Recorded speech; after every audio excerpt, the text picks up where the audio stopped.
Comentarios, Sofonías capítulo 1 al 3.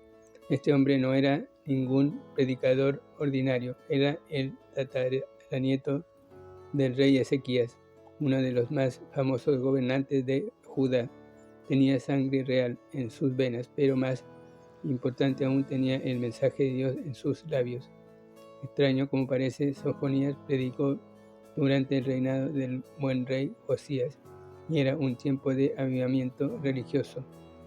Véase 2 Reyes capítulos 22 y 23. Josías subió al trono a los 8 años y a los 16 se consagró al Señor. Cuando tenía 20 años empezó una gran reforma en la tierra. Derribó los ídolos y juzgó a los falsos sacerdotes y profetas. Luego empezó a reedificar el templo y dirigió a la nación a celebrar la Pascua. Por todas las apariencias era un tiempo de interés religioso y consagración. Pero Sofonías veía más adentro, vio los corazones de las personas y sabía que el celo religioso no era sincero. Las reformas eran solo superficiales. La gente se deshizo de sus ídolos en sus casas, pero no de los ídolos de sus corazones. Los gobernantes de la tierra aún eran avaros y desobedientes, y la ciudad de Jerusalén era la fuente de toda clase de iniquidad en la tierra. Incluso hoy muchos creyentes carecen de discernimiento y piensan que todo movimiento religioso es una obra genuina del Señor. Eso no es así. Algunas veces la reforma simplemente externa solo prepara el camino para la obra del diablo. Mateo capítulo 12 versículos 43 a 45. Podemos dividir el mensaje de Sofonías en 3 partes, 2 que tratan el juicio y una de la misericordia.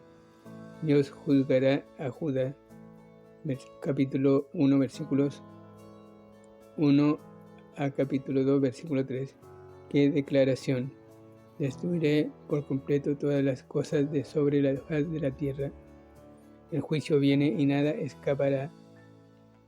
Incluirá a las aves, las bestias y los peces.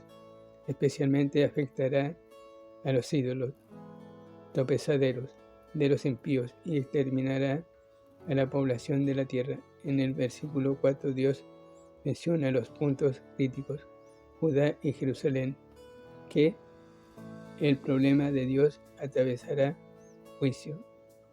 Sí, ¿cómo puede Dios destruir su pueblo santo y su ciudad santa? Lo hace por sus pecados, y en particular los pecados de idolatría. Versículos 4 al 6. El profeta describe 3 clases de pecadores en estos versículos: los que se olvidan de Jehová y adoran solo a ídolos, versículos 4 y 5, los que adoran tanto a Jehová como a los ídolos, versículo 5, y los que se olvidan abiertamente del Señor y no quieren tener nada que ver con Él, versículo 6. Estas mismas actitudes están con nosotros hoy. El juicio que viene se describe en los versículos 7 al 18. Lo llama el día de Jehová, una frase que usan muchos escritores del Antiguo Testamento. Joel, en especial, el día de Jehová tiene un doble significado. 1. Localmente los judíos de Dios sobre Israel y Judá en el pasado. 2. Proféticamente ese tiempo futuro de juicio cuando Dios derrame su ira. Apocalipsis capítulo 6 al 19.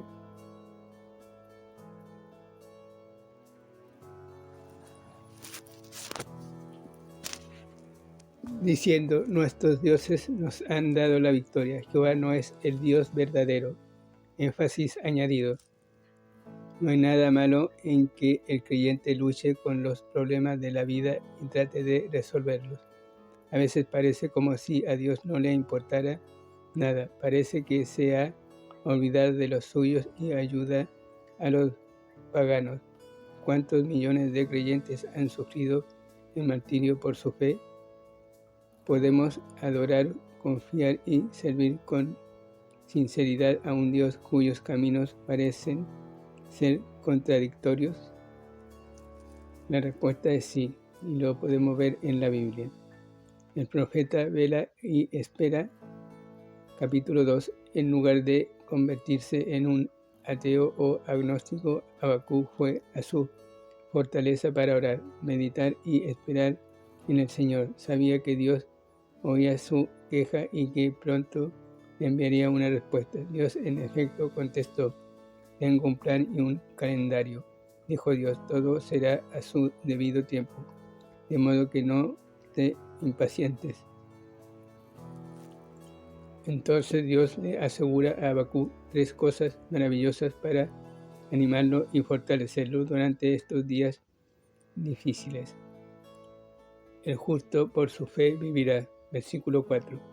Este es uno de los versículos más importantes de la Biblia. Forma el texto de 3 libros del Nuevo Testamento. Romanos capítulo 1, versículo 17, enfatiza el justo. Gálatas capítulo 3, versículo 11, enfatiza vivirá. Y Hebreos capítulo 10, versículo 38, enfatiza por fe. El versículo 4 describe 2 clases de personas: las que se enorgullecen debido a que confían en sí mismas, y las que son salvas y humildes debido a que confían en el Señor. Véase al fariseo y al publicano en Lucas capítulo 18, versículos 9 al 14. Los caldeos eran los que se enorgullecían de sus victorias, sin percatarse de que era Dios el que les capacitó para conquistar. La tierra será llena del conocimiento de la gloria de Dios. Versículo 14. La tierra en el día de Habacuc no estaba llena de mucha gloria, ni tampoco lo está hoy.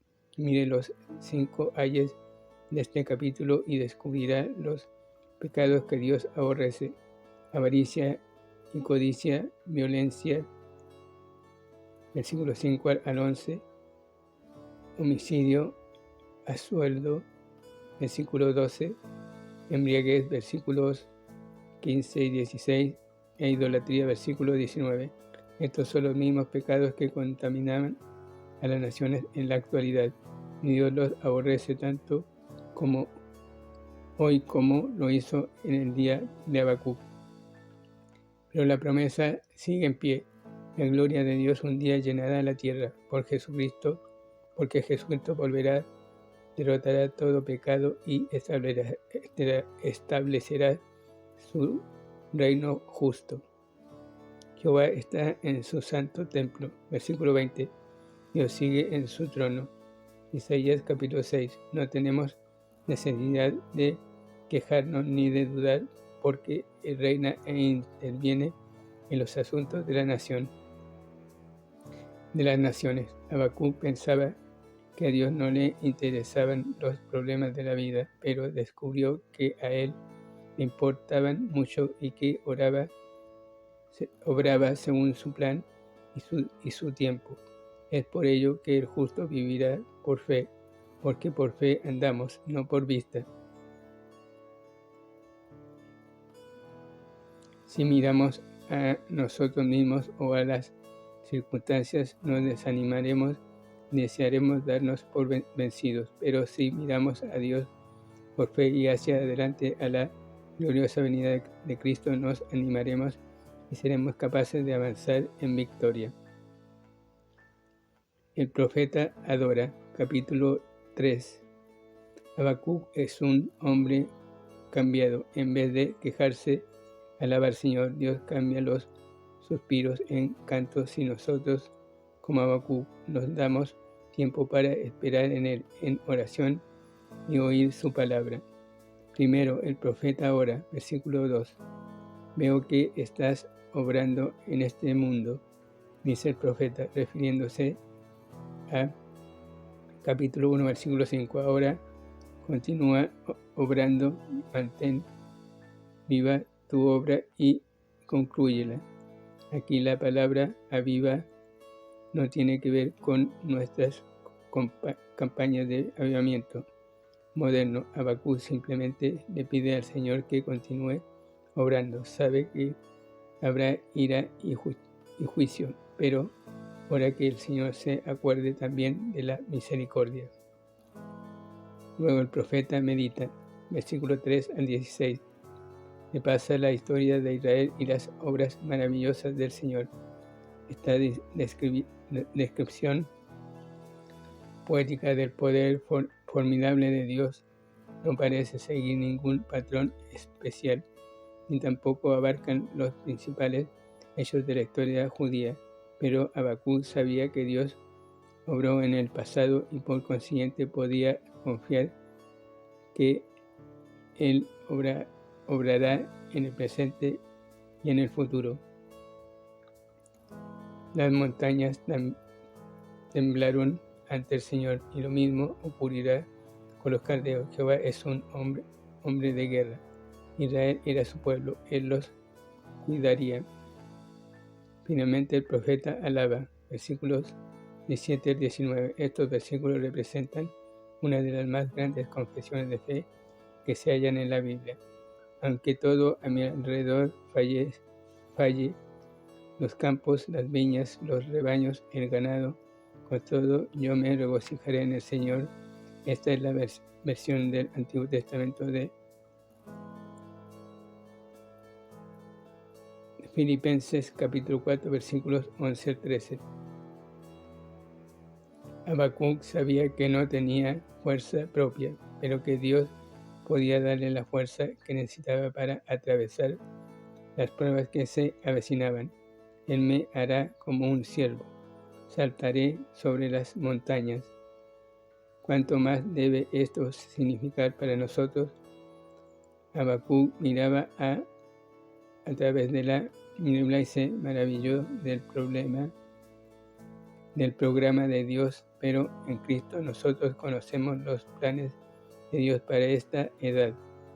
Efesios capítulo 1 versículo 8 al 10 y capítulo 3. Tenemos la Biblia para estudiar y Habacuc no la tenía. Tenemos la vida, la muerte, resurrección y ascensión de Jesucristo, así como la promesa de su venida. Si alguien debe andar por fe y regocijarse en el Señor, es la iglesia cristiana de hoy. Sin embargo, demasiado a menudo dudamos, nos quejamos, nos adelantamos a Dios e incluso criticamos lo que Él hace. Habacuc nos muestra cómo lidiar con los problemas de la vida. 1. Admitirlos con sinceridad. 2. Hablarle a Dios al respecto. 3. Esperar en el silencio delante de Él en oración y meditación en la palabra. 4. Cuando Él habla, escuchar y obedecer. Nunca huya de las dificultades de la vida, porque Dios quiere usarlas para fortalecer su fe. Nunca dude en la oscuridad lo que Dios le ha dicho a la luz. El justo por su fe vivirá. Amén.